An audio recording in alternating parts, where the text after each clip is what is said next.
ये question all India बार examination में 2011 में पूछा गया था। ये कोड ऑफ सिविल प्रोसीजर 1908 पर बेस्ड है। इस क्वेश्चन को पढ़िए और ऑप्शन जो राइट है उसको चूज़ करने का प्रयास कीजिए।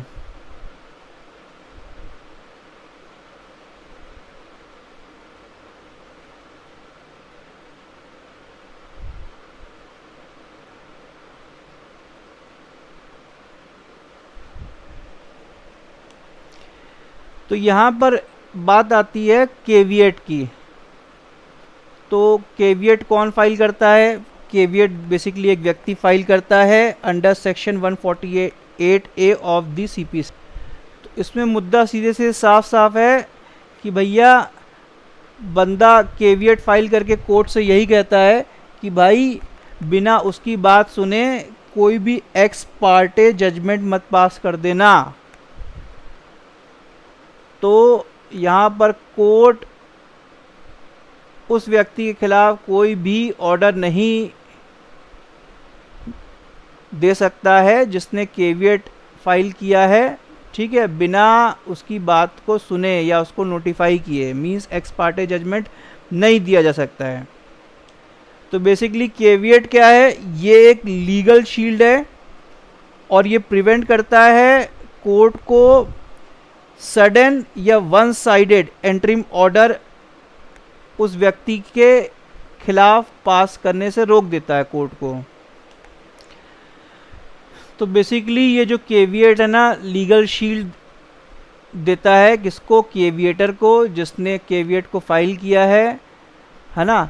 अब इस बंदे को लग रहा है कि ये जो अपोजिट पार्टी है ना, ये केविएटी, इसके खिलाफ कोर्ट जा सकता है और सडन ऑर्डर या एक्स पार्टे ऑर्डर ला सकता है। तो अब इसने चूंकि केविएट कोर्ट में दे दिया ना, तो अब कोर्ट कोई भी एंट्रीम ऑर्डर है ना, sudden order, x Partey order इसके फेवर में नहीं दे सकता है, ठीक है।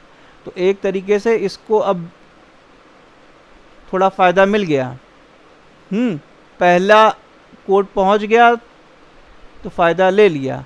90 डेज़ की वैलिडिटी होती है। अब ये 90 डेज़ यदि एक्सपायर हो जाएगा तो उसको फिर से है ना, फिर से केविएट दाखिल करना पड़ेगा, वरना ऐसा हो सकता है 90 डेज़ एक्सपायर हो गया, ये केस ले है ना, इसने सूट दाखिल किया ही नहीं कोर्ट में, ठीक है। तो अब ये एक्सपायर हुआ, ये गया और इसने फट से एंट्रीम ऑर्डर या एक्स पार्टे ऑर्डर ले लिया इसके खिलाफ, ठीक है। तो ये बात समझ जाओ, ये थोड़ा लॉ का एक तरीके से कैसे यूज़ करना है, किसके पक्ष में कब और किसको फ़ायदा दिलाना है, इस बात को समझिएगा।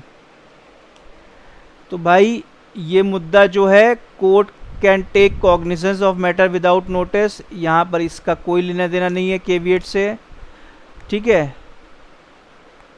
Court cannot entertain a suit without notifying the defendant, ठीक है। ये डिफेंडेंट का यहाँ पे कोई लेना देना नहीं है, यहाँ पर जो, ठीक है, यहाँ पे मुद्दा है कि भैया केविएटर का केवल, ठीक। अब इसका ये कहना है कि कोर्ट हमेशा पार्टीज को समझौते के लिए, मीडिएशन के लिए भेजेगा, इसका कोई कुछ नहीं लेना है केविएट से। और यहाँ पर अप्रूवल ऑफ हाई कोर्ट की बात आता है, तो केविएट का इसका कोई लेना देना नहीं है। तो ऑप्शन बी आपका सही है। सीधे सीधे जिसने केविएट फाइल किया उसको बिना सुने कोर्ट है ना, उसके खिलाफ एक तरफा ऑर्डर या अचानक में कोई ऑर्डर नहीं दे सकता है। Is this point clear?